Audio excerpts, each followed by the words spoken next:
Well, the first thing you want to teach anybody, a child, a kid, anybody, is that you'll never earn your way to freedom. You just don't. You look around and you see, Kurt Schilling, if you remember from Boston Red Sox, made $100 million a year. He's broke, bankrupt. I asked Warren Buffett, I said, what made you the wealthiest man in the world? And he smiled and he said, 3 things. He said, living in America, great opportunities, having good genes, so I lived a long time, and he said, the last thing is compounded interest. And we all know about compound interest, but I give the example in the book of this guy, Theodore Johnson, worked for UPS, never made more than $14,000 in income in his entire life in a year. And in old age, he was worth $70 million. And how did he do it? All he did was he took a percentage of his income. His percentage was 20%. Now, his family said, we can't save any money. But he met a friend who said, if you pretend there's a tax, and the tax just took the money away from you, and you never see it, the money just comes out of your account and goes in an investment account, you'll be financially free. And so he was disciplined, he didn't look at it, it happened. $70 million by compounding. So people's mistake is, and kids don't know this, adults don't know this, that you won't earn your way there, but you can compound your way there. Yeah. What I wanted to do is say, where do you put that money?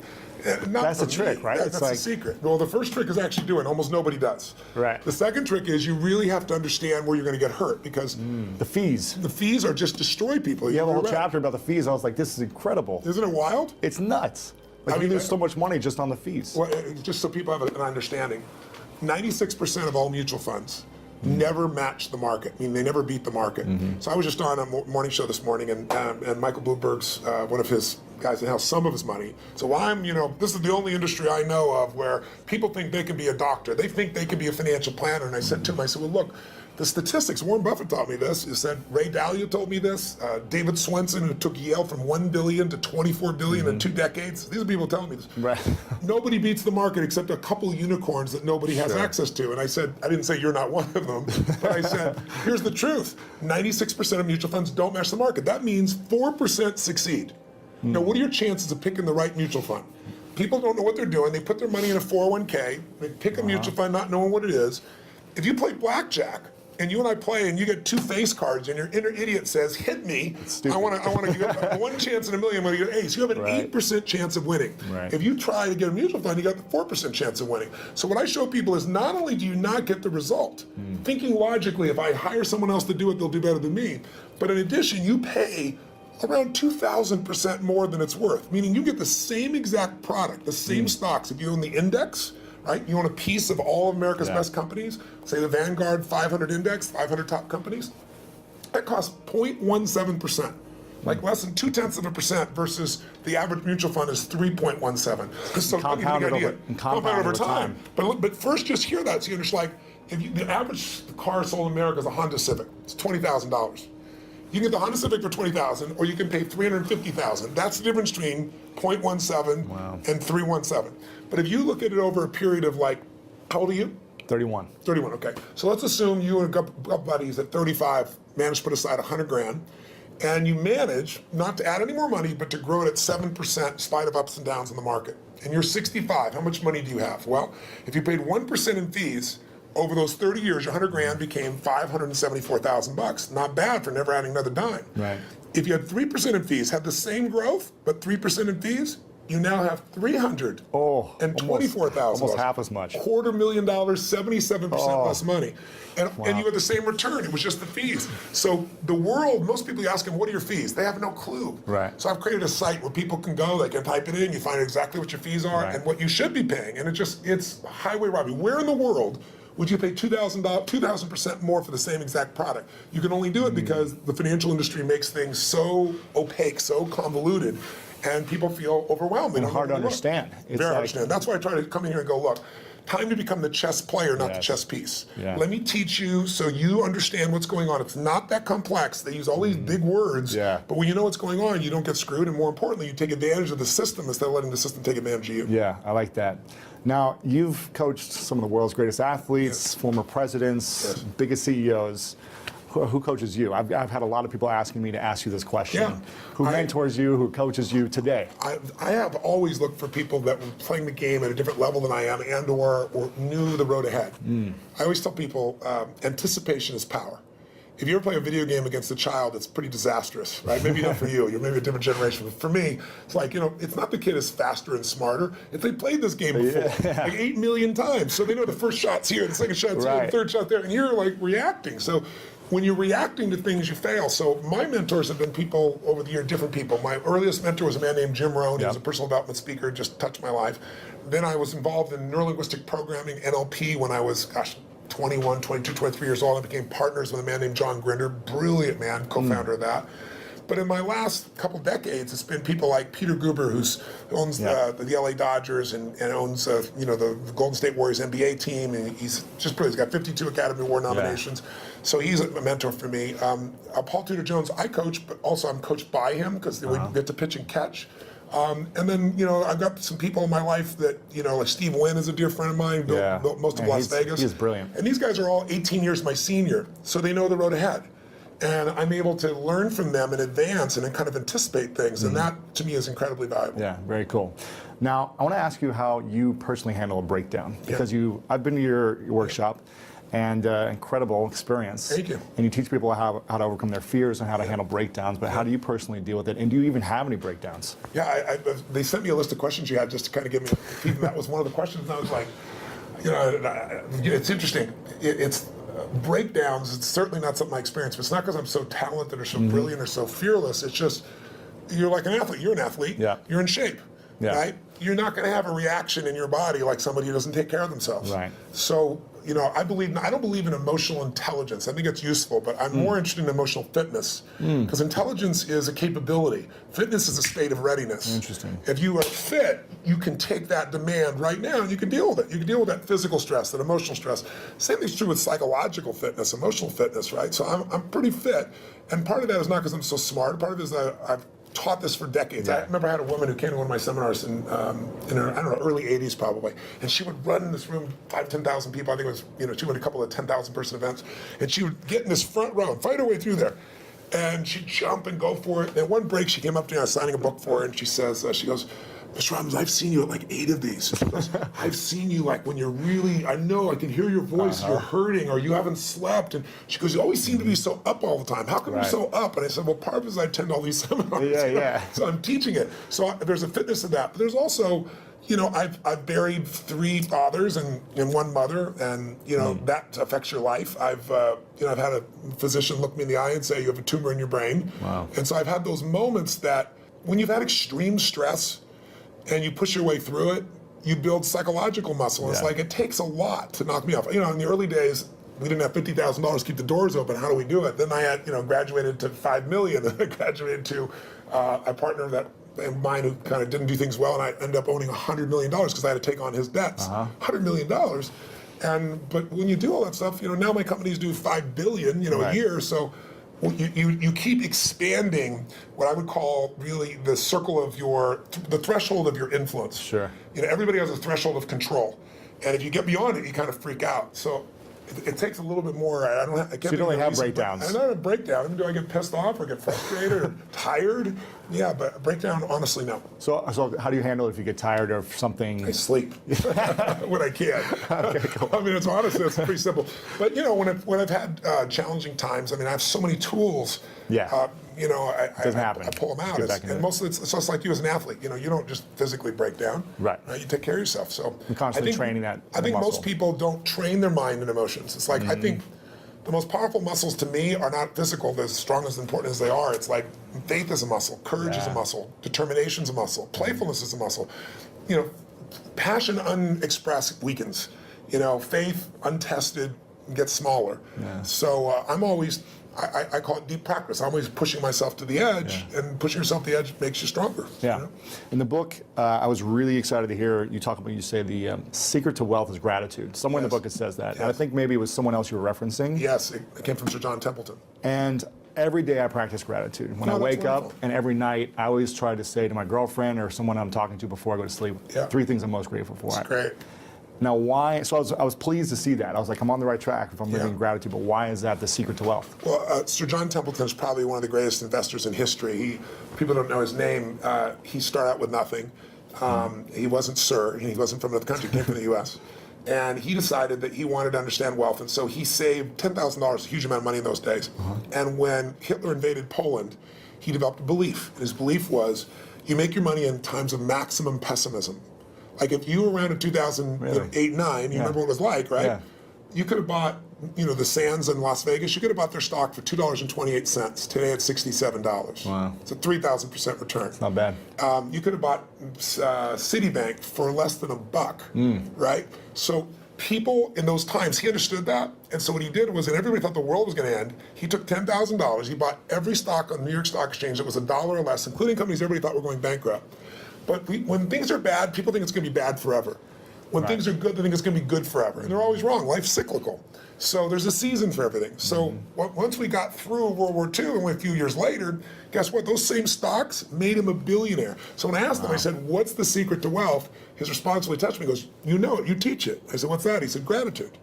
And I said, why do you say that? He said, because if you got $1 billion and every day you live pissed off and frustrated, the quality of your life is called pissed off and frustrated. Right. But if you have nothing, but you're euphorically grateful for whatever you have, you're the richest person that you're going to know. He said, so it doesn't matter how much money you got if you don't have gratitude. So I do the same thing, by the way. I have a process I call it priming, where I get up every morning. I do mine in the morning. I do this radical change to my body, kind of alter my state. And then I do 10 minutes, I never miss, and my first 3.5 minutes is what I'm really grateful for. And I make myself think of at least one of those three that's something really simplistic instead of something giant. The wind on my face, the look in one of my kids' eyes, something of that nature. And then I do 3 minutes of strength and healing. I do 3 minutes of when I'm going to create my world. And I do that for a minimum of 10 minutes every day, because I believe you have to condition it. You don't just hope that stuff shows up. You set your intention each morning. Well, not every day. Yeah, every very day. cool. So what are you most grateful for recently in your life? Gosh, so many things. Well, it's Thanksgiving, so one piece. Well, one is my daughter is 40 years old, and she's been wanting a child forever, and she's going to bring me a grandson. In a few months, which is kind of cool. Congratulations. Thank you very much. That's cool. But also, it's Thanksgiving, so for me, it's a very emotional time, because my family was fed when I was 11, and we had no food at Thanksgiving, and it touched me so deeply, and I decided I was going to give back. So when I was 17, I fed 2 families, and then 4, and then 8, and then I didn't tell me I was doing it, and then I got my friends to do it, and my companies grew, and I've fed 42 million people now over 37 years. And but you have a challenge for this, right? Well, this one, what I did is I decided, I'm writing this book, and in the middle of writing it, last summer, most people didn't even notice, Congress cut food stamps. They don't call it food stamps anymore, but I lived on them, so I know what they are, food stamps, with my family. Family lived on them. But they cut it by 8.7 billion, which means you eliminate 2 million people from the rolls overnight, and they still need to eat. Wow. So I support all these nonprofit organizations, and Feeding America is the largest in the country.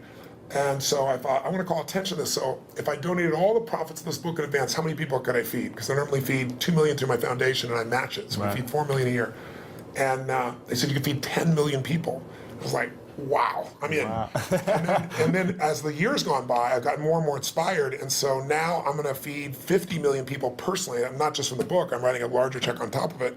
But also, I'm working with Feeding America to get matching funds to feed 100 million people. Incredible. So to go from my family not being able to eat to feeding 100 million people is a pretty amazing sense of gratitude and a sense of grace. And I've done my part, but there's been grace in that as well. It's amazing. It's incredible what you're doing, and very inspiring. So thank you for doing that. So anybody gets the book, You're feeding I'm not getting any prominence for you.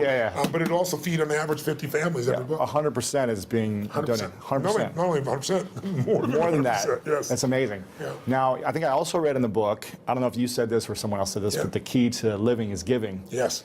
Now, I think I might have heard you say this actually back when I first saw you when I was 16 at an event.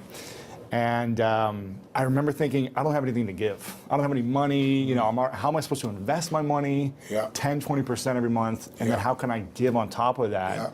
But I really understood that, it's so valuable and important to give. And I work with a lot of nonprofits myself, building schools for kids around the world. That's wonderful. And I've seen a big impact in my life, in the way I'm able to serve people. Sir John Templeton told me that he's never seen anyone tithe, which, tithing is usually 10% of what you earn, for at least a decade, who didn't become incredibly financially free. Wow. And I think the reason is, I had a moment like when my whole life changed. It was kind of twofold. I was really young, like yourself back then, right? Working my tail off, trying to build a business. And you have big goals, you don't always succeed to start with. It doesn't just come together, right? It was hard. And I remember I was so frustrated because I was working 18-hour days and nothing was working, and I was broke, and I felt embarrassed, I should be doing better than this. Sure.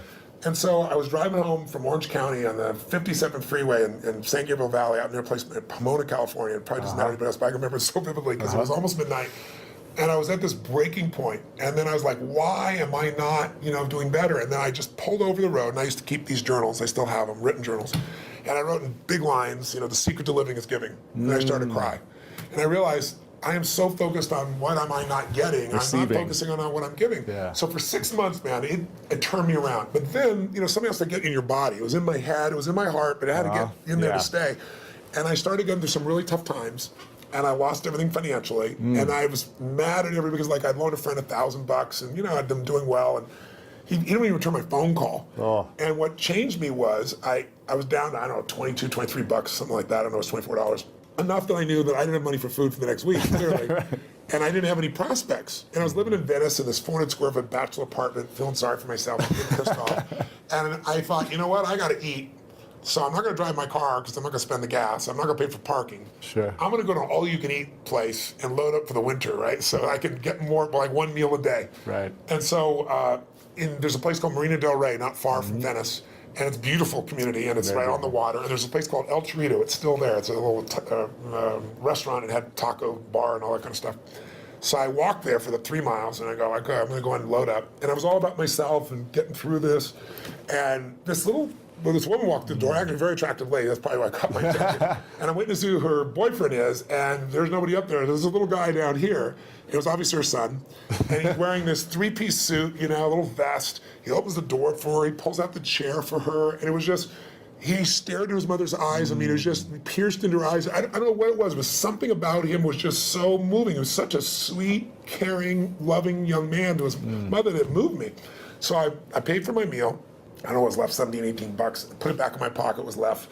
Walked up to this young man, introduced myself, and I said, hi, I don't remember his name. I think he said his name was Ronnie. And I said, Ronnie, I said, you're a class actor. I saw how you opened the door for your lady. I saw you held out the chair for your lady. He goes, she's my mom. I said, that's even more classy. Right. And I said, so cool that you're taking her out to lunch like this. And he goes, well, I'm not really taking her lunch because I'm just 11 and I don't have a job, Right. I said, yes, you are. And I had no plan. I just reached in my pocket, took all the money I had, changed dollar bills, and threw it right there in front of him.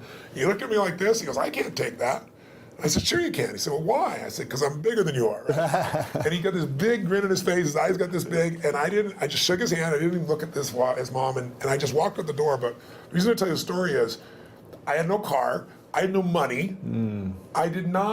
I was euphoric. I was like flying home. I mean, it was like, I probably looked like an idiot, probably skipping or something. I mean, I was just, and what I felt was, I should have been like, what the hell did you just do? I have no meal, or are we going to eat? Right. I went home that night, I laid out a plan, and the plan was going to take me, 10 days, 2 weeks. So I thought, well, people fast for a week. I could fast for a week, that type of thing. And I was this great mindset about it. And I woke up the next morning, and I get the old regular snail mail shows up.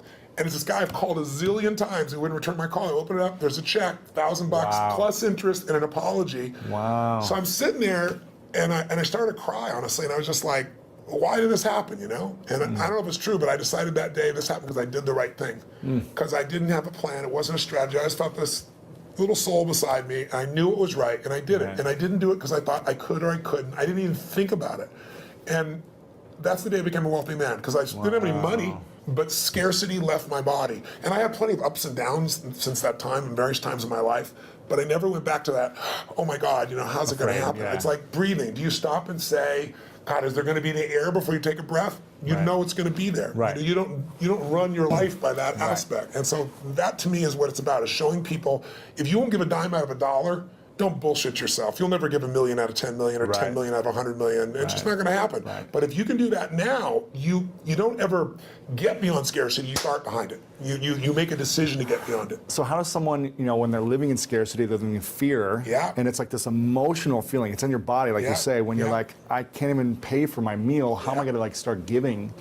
What are some things that people can do to start overcoming that mindset, or start strengthening it, or shifting it? I'll tell you a couple things. I'll tell you what I did when I was first on my own. I got my mom kicked my dad out when I was 17. She was a very powerful woman. I had 4 fathers, so they all learned how to get the boot. She thought I was on his side, so she kicked me out next. I was 17. She chased me out with a knife. She wouldn't have hurt me, but I wasn't going back in the room. Wow. And so I had to figure out what to do. And I didn't have a place to stay, and I was staying in somebody's laundry room for a while, and then I started reading and feeding my mind, and then I developed this little system, and the system was really simple, and I tell people now, as I say, number one, every single day, you got to feed and strengthen your mind. Until you do that, you're always going to be in fear, because fear is automatic. The human brain is designed for survival. It's not designed for success. Your brain is not designed to make you happy. That's your job. Right. And the only way you're going to do it is if you feed your mind, because otherwise, weeds grow automatically. My coach, my mentor, Jim Rohn, used to tell me, so Tony, every day you got to stand guard at the door of your mind. You got to watch what's going in, because if you're not careful, stuff will go in. And he said, and all the times it's somebody who cares about you. He said, if your family, if your worst enemy puts sugar in your coffee, he said, what happens? I said, you got sweet coffee. He goes, what if your best friend by accident, or your family, don't mean to, they drop one drop of strychnine in your coffee, you're dead. He said, so life, sugar, and strychnine, and watch a coffee, right? Right. So every day I decided, I'm old enough, honestly, there was no internet those days. I'm pretty ancient. I used to go to the library, because it's the only place you go. And I'd read biographies, I'd read people's lives, and it'd make me go, wait a second, as bad as I think it is, the greatest people in the world had it worse. Sure. So there's something here. So you feed your mind. Jim Rohn used to say to me, skip a meal, but don't skip reading. He said, read 30 minutes a day, I don't give a damn what it is. Wow. And today, I don't mean internet crap, I mean read something, a biography, read something that's a strategy, read something that's going to change your life. Then the second thing I tell people is feeding your mind's great, but you've got to also strengthen your body. And you do that as an athlete naturally. I learned to do that because fear is physical, right? You know where you feel it. And if you go work out, if you go lift, if you go run, even if you're out of shape, you just go for an intense walk, that experience alone changes you. Like every day of my life, the first thing I do before I do my priming, if I'm at one of my homes, I jump in some hot water for fun, and then I jump in freezing water. And I have, a river, in one of my homes in Sun Valley, and I've got cold plunges everywhere else. So I go in 57-degree water, boom. And what it does is it's teaching my brain, I tell my brain what to do, and it does it. It doesn't feel like it, doesn't want to do it, and every cell in your body is alive, right? So it doesn't have to be like 2 hours worth of something. It can be something you do for 30 seconds, but it's training your body to be strong, because a strong body creates a strong mind and vice versa. Yeah. The third thing I tell people is find a role model. It seems impossible till you see somebody who's done it. So, Ray Dalio is one of the greatest investors in history. The guy was a caddy, right? His dad was a jazz musician. His mom was a homemaker. He's worth $14 billion. He found someone to mentor him. He found multiple people to model. Right. You don't always find a mentor, but you find somebody you can model. And when you start seeing that somebody else can do it, and you see they really did, you start to believe, you start to get certainty. And then the fourth thing I tell people is it's massive action and constantly change your approach, and then it's find somebody worse off than you are and help them. Because when you do that, it gets you out of yourself. And that's what I really have people do. That's what we do at Thanksgiving. We have our basket brigade where 2 million people get fed. Amazing. Not the one I do, the one that I get people to do. And it's amazing. People go in there and they see, my God, I thought my life was tough, but look at this person's life. It makes you appreciative. It puts life in perspective. Yeah, very cool. Now, talking about feeding the mind, if you could only leave 3 books behind, it's the end of your life. To who? 3 books behind to your kids. Yes. And or the message to the world of here's the 3 most important books that you should read. That's tough. What are those 3 books that all the books I've read through? You can only pick 3. That's a tough one. I don't know if I can do that, but I'll tell 3 off the top of my head. I'd say Man's Search for Meaning, Viktor Frankl, because all of us in our lives are going to experience extreme stress. I don't care how much money you have, I don't care how many people love or respect you, you'll have your time. It might be a health issue in your family, it might be something happens to the economy, something happens to all of us. And so to see how people that were put in the most insane, unjust environment, people that were in Auschwitz, how they dealt with that unbelievable situation, and how the ones that thrived in spite of it, and to go through Viktor Frankl's way of understanding how to create meaning in your life, I don't think there's a more important book. I think maybe another one might be As a Man Thinketh, because it's a book that you can read dozens of times in your life. It's small, and it's the core of everything. As you think, so you are. I mean, obviously the Bible is an extraordinary book, or whatever religious document a person believes. I'm personally a Christian, but I tell people whatever you believe, you need to practice it, whatever it is, because there are many different ways of connecting, to what has created us. And then that's 3 already, but I give you one more. I think another one that's important would be understanding the life cycles of humanity. There's a book called Generations. It's a big book. It's, I think, 1,000 pages, 800 pages. Bigger than this book. Much bigger than this book. But it's a book worth reading because it shows you how, as every 100 years, 80 to 100 years, we run through the same cycles. Like what we've just gone through economically in 2008 happened 80 years before. And you can go through 1,000 years of Roman history and you see it. And then when you begin to be able to anticipate what's coming, you know how to take advantage of the season. Some people freeze to death in the winter. People that are prepared might snowboard or ski and have a good time. Right. So it's a brilliant book, and it's by Strauss and Howe. It's worth reading. Cool. All right, so those are 4. I'm curious, why didn't you recommend one of your books? I don't think I'm the greatest book in history. I'm just teasing. I'd frankly have put some in an event. Exactly, yeah. Events are incredible. This is a question from your son. Yes. And I said, is there any question you haven't asked your dad that you're still curious about? And he said, yeah. He's pretty calm, actually. He's a calm guy. He's not outrageous like you. He's pretty outrageous. And he said, my dad does everything on such a big scale. Everything is big. Everything is huge, impactful. It's like the biggest it can be, the best it can be. Yeah. He said, but I wonder what something small he's done that he's so proud of. So is there something small you've done? An example was you giving money to, that child was a great example of that. But is there something recently you've done that's so small that you're like really proud of? A lot of people don't think proud is a good term. I think it actually is. Ego is edging God out. That's when you make shit up to make yourself feel good. But I think if you've really done something, you have, and no one can take that from you. And so I'm proud of who I am as a man. I'm proud of the things that, what goes on when the camera's not on. And there are people around me all the time that will tell other people stories about what I'm really like, so I don't have to communicate that to people. It gets shared. So I don't know. There's so many things in life. I don't measure them as big versus small. Sure. My wife was somebody who would see one person and be thrilled, and I had to see 10,000. I think so. She's balanced it out for me. I feel like life is short, and while you're here, I want to have the most impact that I can. So I go deep and I go wide. Right. But every interaction to me is an important interaction, and sometimes that interaction is just being kind. I know it sounds stupid, but kindness can, to the right place at the right time. Somebody can be suicidal, you don't know it, and you're being kind, and it changes their state. Yeah. It's an interesting story of there's a gentleman who wanted to kill Nixon, and he couldn't get access to Nixon. It's a true story. And so he wrote a journal, that's how we know the details of it, and he decided he's going to go after Wallace, and he's going to shoot Wallace, and he actually did do that shooting. And when they read his journal, it was fascinating. He didn't want to kill Nixon because he didn't like him or Wallace. He just wanted to be famous. He wanted to be worth something. And one of the reasons he didn't kill Nixon is he was going after Nixon, and he was this far from the president, and an old woman bumped into him just as he's reaching his pocket to get this gun. And in the middle of this, everything's frenzied. He wants to shoot, become the most famous man, another one of those assassins. And this woman grabbed his hand and said, "I'm so sorry. I'm just so sorry." Really? And he said in his journal afterwards, his hand was on the gun. Wow. And her looking in his eyes with this love in her eyes and this kindness in her eyes, he said, "I couldn't make her witness that," and he put the gun away. Oh, man. That saved Nixon's life. Wow. Right. So we went after Wallace, But that's the power of a moment of kindness. So I think we underestimate.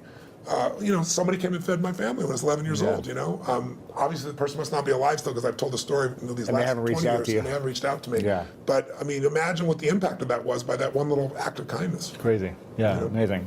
So you go back to 31. You're 31, you're my age. Yeah. What are the 3 things you do with your money based on the information in this book? We talk a lot about asset allocation. Yes. The fees, understanding where you're putting your money, and understanding finding a fiduciary, right? Yes, yes. We talk a lot about that, but what would you do if you're making... Knowing what I know today? Yeah, go back, you're 31 years old, what would you be doing? Well, three things you do first. Well, you have a good income, so we're talking about you. Yeah, right? sure. Okay. So you're making 6 to 7 figures. Great, that's wonderful. Yeah. So what I would do in that range is I would take and I would model one of the best masters. If it was me, one of the people, asset allocation, so people are clear, is the one thing that I met with David Swenson. He took $1 billion, turned it into $24 billion in 2 decades, in 20 years. Just mind-boggling. $1 billion a year, right? Just think about that level of doubling. It's just mind-boggling. And I asked him, I said, what are the dials? What are the only dials we can touch? And he said, Tony, to increase your return, there's only a few things you can do. He said, you can make better selections of stocks. He said, you can have better timing. He said, and you can have better asset allocation. He said, the first 2 will never happen because the first 2 cost you money. Got to hire somebody, everybody's wrong on the timing. He said, asset allocation, which simply means dividing your money into different buckets. Some of those buckets are secure so that even though you think you're going to be a genius, you're going to make money no matter what. That money grows slower, but it'll always be there, and it'll give you freedom for the rest of your life. There's a growth bucket, which is also a risk bucket. We forget that. Yeah. Because one of the things Ray Dalio taught me, he said, Tony, everybody invests and what they think they know. If you grew up with real estate, you're not a genius, but you made money in real estate, because anybody can when real estate's going up. Yeah. You think you're a genius. You think you know stocks. Oh, you're a genius, in 1999, right? Sure. You're a genius in 2010 when things started to grow a bit. He said, whatever you invest in your lifetime, that area is going to drop 50 to 70%. There's zero exception. He can show you mathematically and he can show you historically. Wow. So he said, you have to diversify even though you don't want to. And you have to divide these monies up. So every one of them taught me different asset allocations. But the one that I think is the most valuable for anybody to really take advantage of is Ray Dalio's, because Ray Dalio's figured out, why is it in 2008, if your stockbroker, your financial planner said, we're going to protect you, we're going to put you half in stocks and half in bonds, why did they both go down? You weren't protected at all. Same thing happened in 2000. And he figured something out. When you think you're in a balanced portfolio, you're not balanced. And the reason is stocks are 3 times more volatile than you'll find in bonds. What does that mean? It means when you think you're 50-50, you're 50-50 with your money, but you're not 50-50 with your risk. You're 95% at risk and 5% on the good side. That's why everybody loses. So he figured a formula, because he said, look, someday I'm going to be gone. Yeah. I want my kids to have the money long term. I want all the philanthropic things I'm doing to be taken care of. So he spent 15 years studying the markets and figured out, how do I design a portfolio that'll make money every time? Like, if it loses money, it lost in 75 years, it's lost 1.6% when it's lost, but it's been right 85% of the time. Wow. If you went to Vegas and you had a plan that worked for 75 years and made money 85% of the time, and when you lost 1.6%, and when you gained more than 10%. The biggest loss in 75 years is 3.95%, less than 4. Wow. So why did people not make it in the stock market? Because when you take a 50% hit, they all say stay in. Nobody, the average person never stays in. Sure. If you look at the last 20 years, the average person, the stock market over 20 years, from 1993 to 2013, has averaged 9.2%. Pretty cool compounding. You double your money pretty damn quick doing that. Right. But the average mutual fund investors made 2.5%. Why? Because they freak out, they sell when it goes down, they buy when it's looking good, which is the wrong time to buy it. They don't know what to do. So what Ray Dalio's strategy does, and by the way, he's never shared this strategy ever publicly. And he gives it in here. He gives it in here, which is mind-boggling. I pushed him, I teased him, I cajoled him. In the end, I said, look, you're not taking any more money, help the average guy out. He lays it out, you can do it yourself, or you can have someone else do it for you, but it takes 15 minutes a year, and 85% success over 75 years. And I can take any time period, the last 30 years. He lost money 4 times. One of those is 0.003%, so it's really breaking even. So. And again, the most he ever lost, less than 4%, average 1.9%. So if you're looking for a plan, I put some money there. Then the other money that I would do is I take some of that money and I look at what are the biggest trends. And I have a lot of my money also in senior housing. And the reason is twofold. It's a demographic inevitability. There's this giant wave of baby boomers, and there isn't enough senior housing to take care of them.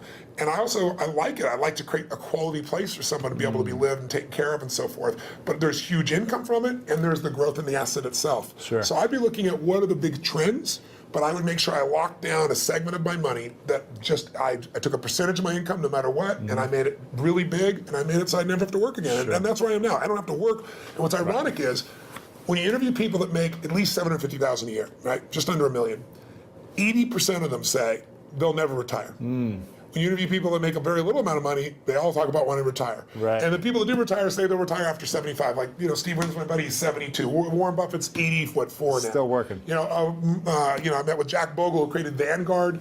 He's been in the business 63 years. Wow. He's 85 years old and such a genius. Sitting down there, he spent 4 hours with me, by the way. He came by for 45 minutes. He wrote in the book here, he goes, Tony Robbins came by for 45 minutes. 4 hours later, I had the most provocative and probing interview of my life, he said. But the guy's still in the game. Because the real goal is not to have to work. If you don't work, you will start raving mad, because we all need to be productive to feel alive. Yeah, interesting. A couple questions left for you. Sure. One of them is, what's your definition of greatness? I don't know. I think everyone has greatness. I don't like that separation. I respect it, because in sports, I think it's really easy to measure. But sports is one aspect of life. I think everyone has the opportunity to be great. To me, being great is being outstanding, to stand out from all the rest. And as you know, in sports, it can be by a few microseconds, right? In the Olympics, it could be a nose hair, and you stand out. If you stand out, you show other people what's possible. Not everybody likes that. Some people get angry and think you're showing them up. Other people get inspired. I've always been inspired by somebody who's the best in the world at what they do. And so I think greatness is somebody who just will not settle and finds a way to do, be, share, and create in life what they want, as opposed to fitting in. I think most people are trying to not be rejected. I wrote in this book, I took a quote from Aristotle saying, how do you really live your life? Well, if you don't want to upset anybody, it's really simple. Don't do anything, don't say anything, don't be anything, and everybody will like you. Know? But if you want to have a quality life, I think you just have to put yourself on the line. And so to me, greatness is people that put themselves on the line, they keep growing, they won't settle. So what's next for you? What are you still up to? I mean, why are you going after inspiring 100 million people, feeding 100 million people? What's next? Why not? Right? It's like, what else are you going to do with your life? I look at, there are lots of challenges. I mean, this is a problem I wanted to go after. It's a problem because people are being abused by a system that nobody means to abuse it. It's just, it's not an evil system. It's just, you have large corporations that are set up to make a profit, and that's their job. They're not set up to make you as an investor more profitable. So they take care of their shareholder first. So they get all the fees they can, they manipulate the system. So I want to give people freedom. To me that's valuable. But what I do with my life is I look at what I see that moves me. I mean, I always tell people ask me about speaking, they say, how do you be an effective speaker? I said, don't speak about shit you're not passionate about. And that you don't have a true edge where you can help somebody. If you can add massive value and you're passionate about it, then talk about it. Otherwise, shut the what up. That's my view. So when I find things that I'm very passionate about, I like to go deep.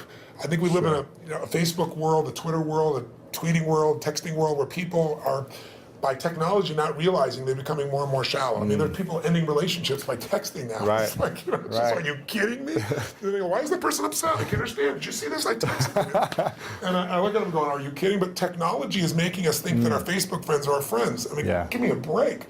There's only a few friends you can go deep with. You can't have 10,000 friends and go deep.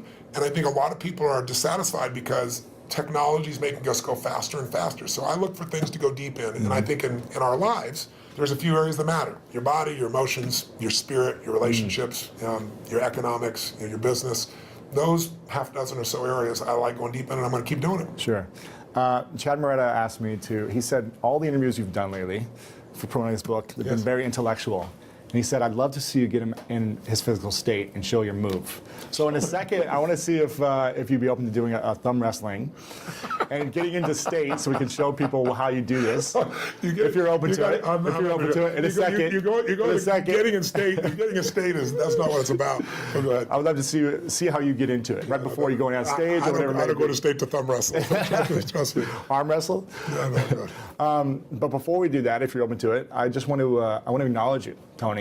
I think it's you've had a huge impact on my life and so many people. I posted last night, I'm going to be interviewing Tony. Is there any questions you guys might have? And hundreds of comments and questions of people saying how you've impacted their lives. So I just want to say thank you for creating the spark for so many people, including myself when I was 16 and watched you for the first time. Where did you come to the seminar? It was in St. Louis, Missouri, at the Javits Center back in the day. It was. I don't think it was UPW. It was like it's a one-day event, wasn't it? It might have been 1 or 2 day. I remember it was like Donald Trump was there, Dick Vermeil, like a lot of people were there. And I remember my dad bought us floor seats, like probably halfway back on the floor. And there was a moment where you walked out, and you came out and you walked right next to me. And I remember thinking, first off, wow, you're really big. You're pretty big yourself. I was smaller then, but I remember thinking, how, this is so inspiring that someone can take an idea of what they want, their vision, and create it and manifest it into speaking in front of thousands of people and really adding so much value to the world and so many people's lives. And I remember then thinking, that's something I would love to do one day, is be able to turn a vision into reality. And so I want to acknowledge you for creating the spark in so many people. Every workshop you provide, so many people are moved and changed. And so I think it's so powerful what you've created, and I want to acknowledge you for that. I really appreciate it. That's I'm glad to know that was one of your triggers. That's very cool. So, thank you. Very cool. I'd love to do this move if you could do it. If you're open to get it up. So what do you want to do? You want to thumb wrestle? I want to see you do your move, if you can show. Are you open to it? No. Okay. Let's thumb wrestle. It's just totally artificial. Let's thumb wrestle. It's like me talking about passion, right? I said don't do it if you're not passionate. I'm not about passion thumb wrestle, but how do we do this? So we're going to go 1, 2, 3, 4. I declare thumb war. Okay. Have you ever done this before? No, go for it. Okay. Oh, we'll just do it? You got to get my thumb down. You got to hold it for 3 seconds. Okay. You got big hands. Okay, is this going to go on for 20 minutes? Oh, you got it. I think you gave it to me. You gave it to me too easily. Tony Robbins, thank you so much, man. Thank you. I appreciate it. Thank you so much.